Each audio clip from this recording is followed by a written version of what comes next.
Welcome to another episode. I'm Joshua Roberts, attorney at law, and you're watching A Lawyer Up.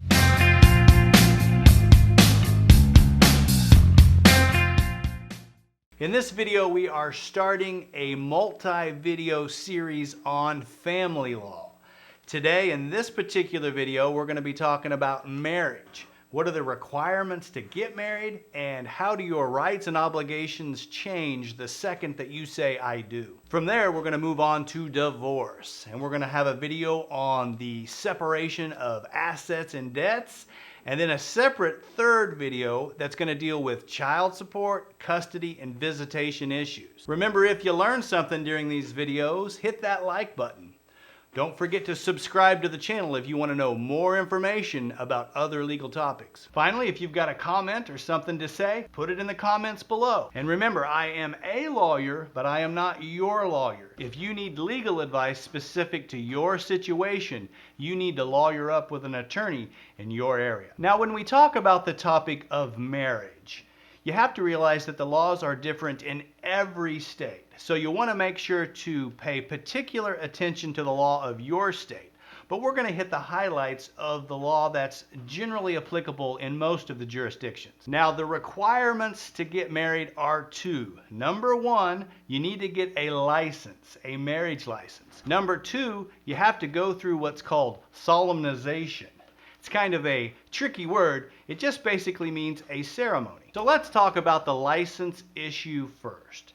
You need to go to the county clerk in whatever county you're in that's in charge of issuing marriage licenses. And there are certain qualifications or things that you need in order to get a marriage license. Now, when you go, you'll want to take your ID, that's important, and bring a little bit of money because these things aren't free. So the clerk's going to make you and both your spouse or fiancé raise your right hand and swear to a few items.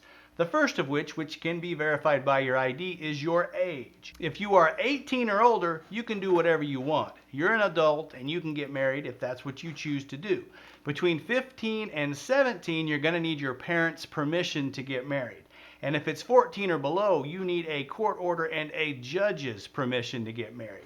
And as I tell people, 14 or below, that's the statutory rape land. And so I can't recommend going before a judge and asking permission to marry a 14-year-old. From there, you have to have sufficient mental capacity to enter into a marriage.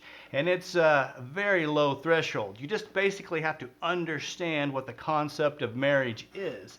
And then you have the sufficient mental capacity to marry. You have to raise your right hand and swear that you're not related, because incest is illegal in all 50 states. You also have to swear that you are not currently married, because bigamy is illegal in all 50 states. Now, notice I said bigamy and not polygamy, because there's a difference. Now, bigamy is when you are married to two different people at the same time and they don't know about each other. And you've heard about scenarios where one person leads a life with one family on one side of the United States and then flies across country and has an entirely different life with a different wife and a different family, say on the East Coast. Now, that's more of the thing of movies. What generally happens in real life is that somebody has been married years and years ago, left their partner, say in California, and they moved to Missouri, and they're like, well, I haven't seen him in 20 years. I assume we're just divorced because we haven't seen each other in so long. Well, you're not. And if you get married a second time, that's bigamy, or that creates a scenario where your second marriage is void and doesn't count. Now, polygamy, that's a little different. That's where you have multiple spouses, but they all know about each other. In fact, a lot of times they live together and they participate in the wedding. So it's a little bit different concept than bigamy. And the interesting thing about polygamy is that it's illegal in most countries all around the world, except for in Northern Africa, in the Middle East, in India if you're Muslim, and in Utah, maybe. Utah can't seem to make up their mind whether the sister wives thing and polygamy is legal there.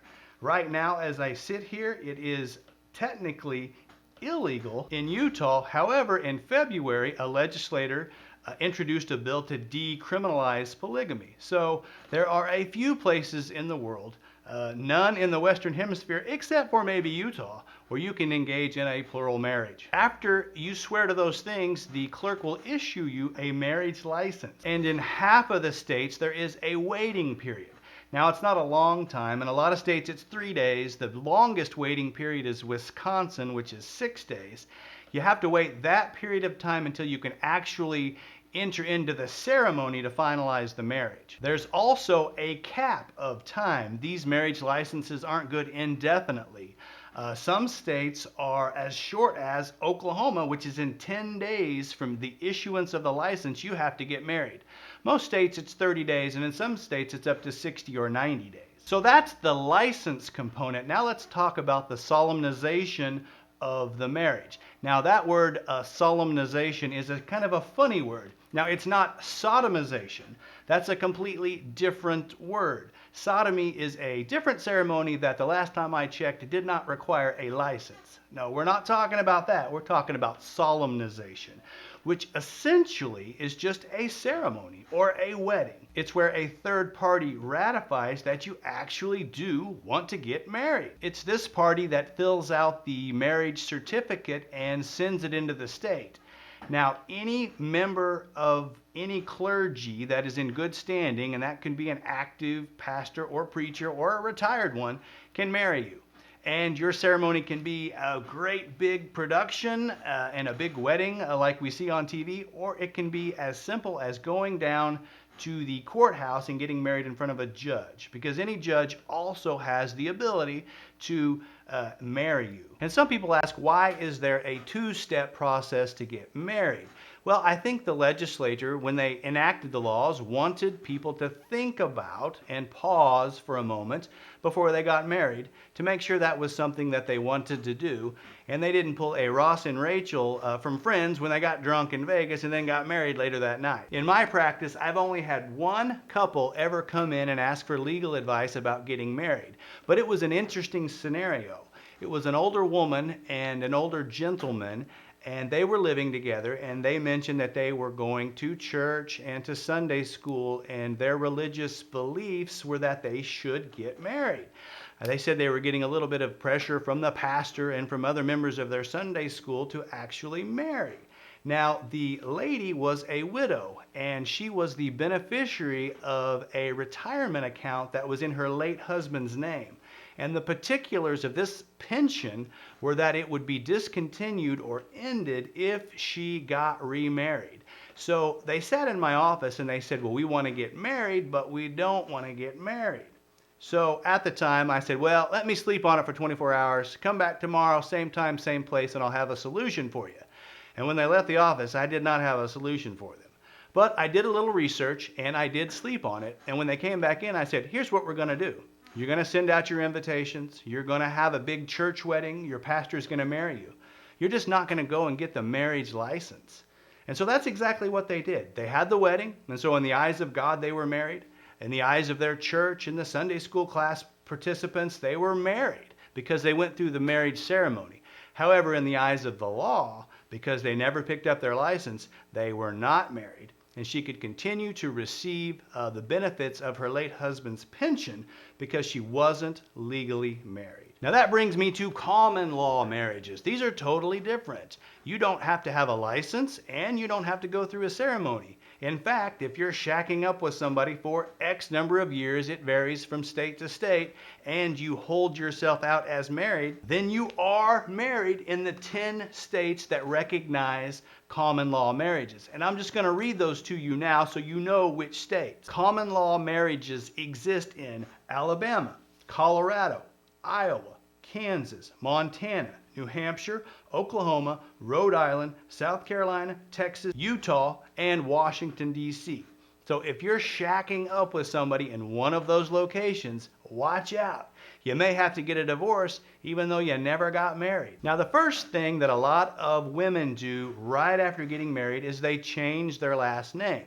You're not required to do this, but you certainly can do this. Once the marriage license is returned to the bride, she can take that down to the driver's license bureau and get a new driver's license in her new name.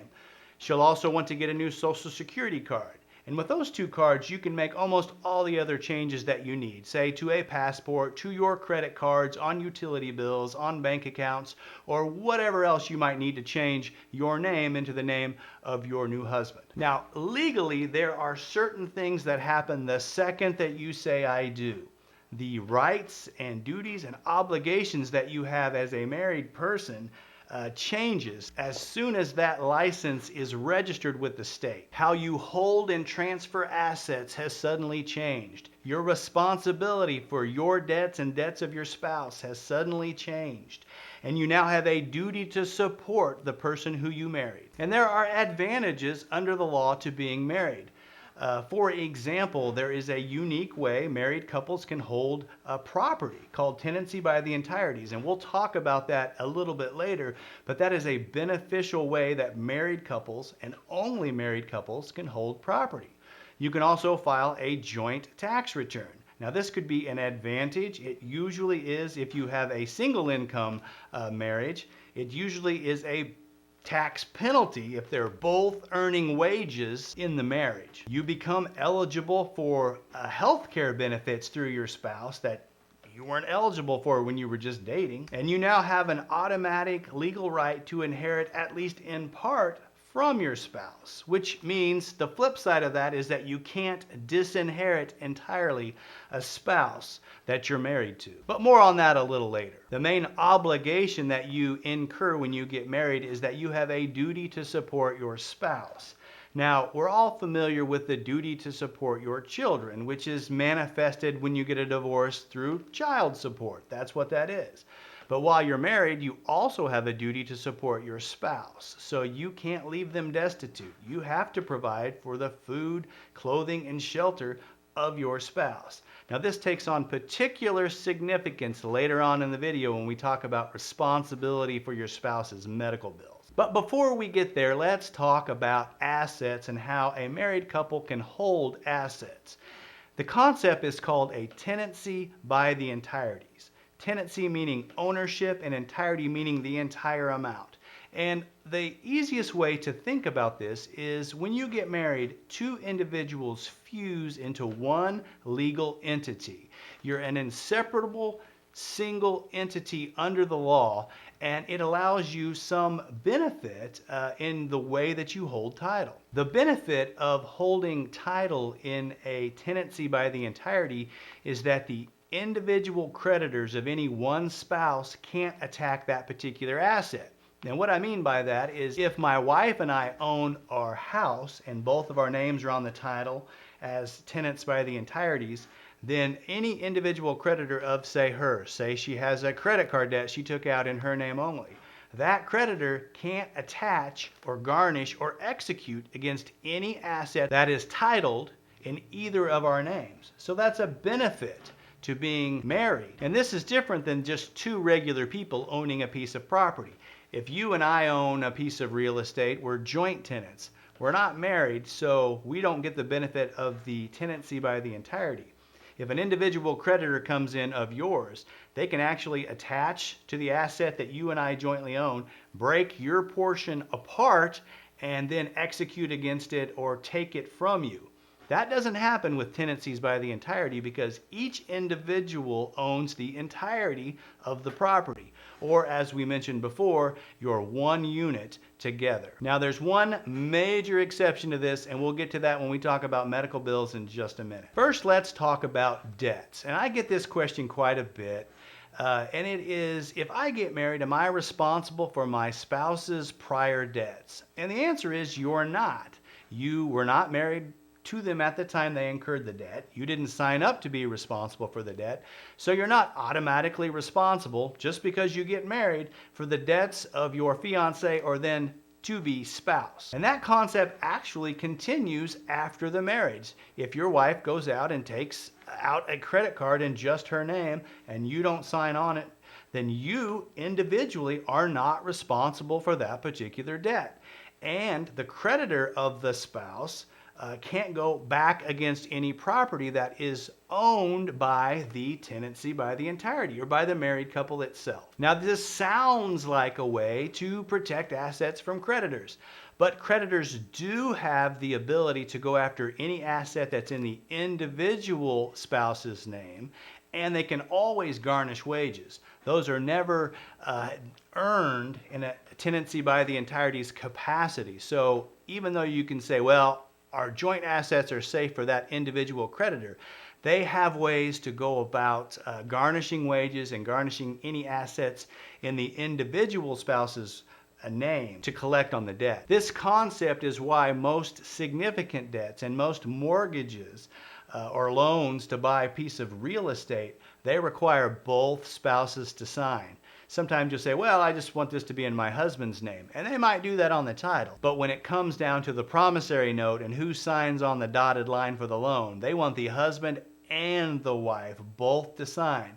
Because if you're both signed and responsible for the debt, then they can go after you and they have access to garnish or execute against any assets that are titled in both your names. Now let's finally get to that big exception that I've been talking about. And that is under the heading of the duty to support your spouse. You have the duty to support your spouse in the basic necessities of life. And in many states, there is something called the doctrine of necessities, which defines medical care as one of those necessities. So a hospital has the ability to go after the spouse of an individual who incurred medical bills at their facility.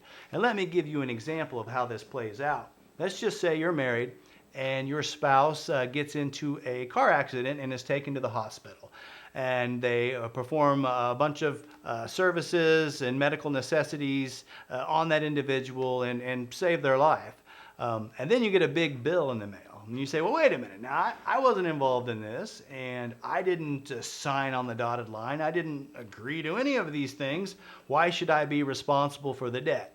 Well, under the duty to support and the doctrine of necessities, the hospital can go after both the individual upon whom services were performed and their spouse because of that duty to support. So that is something to think about if you are getting married to an individual who has a lot of medical bills or medical issues.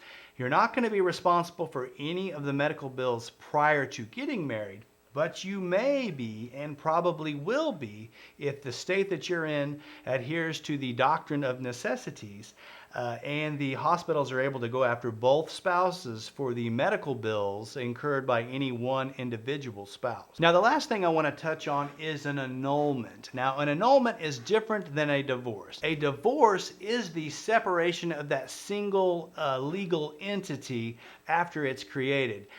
And when in doing so, you will learn that they try to divide the assets equally or equitably between the parties. In an annulment, the marriage is just declared void. It never happened, and they don't try to distribute assets equitably. They put you back in the position you were before the marriage. And generally, in an annulment context, there has to be some form of fraud.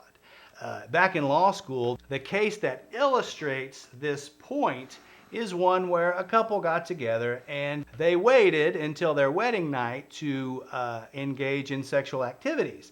And after they got married and they got to wherever they were going, they disrobed, and the guy found out that the woman that he just married had the wrong plumbing down there. So he filed for an annulment and said, hey, court, she misrepresented herself as a she. She's actually a he, and I want an annulment. And the court agreed with him. That's a fraudulent non-disclosure that goes to the heart of the marriage. And those are the kind of things that a court would be looking for in granting an annulment. In my practice, I've only had one annulment, and it was a lady that came in. She had married a man and lived with him for a few weeks when a probation officer came and knocked on her door and was asking for him. And that's where she found out that he was a registered sex offender and had been convicted and done 20 years of prison for raping a child. Needless to say, that was a shock to her. She filed for an annulment because that was not disclosed to her, and the judge granted that annulment. So that's a summary of the law behind getting married. We're going to move in our next episodes to talking about the law involved in getting a divorce, which is a lot more complicated and involves a lot more emotion in addition to the law. So thanks for watching today. Make sure you subscribe to the channel for more information. Like, comment below, share me on social media. Thank you very much for watching. You've been watching Lawyer Up. Send lawyers, guns, and money. Dad, get me out of this.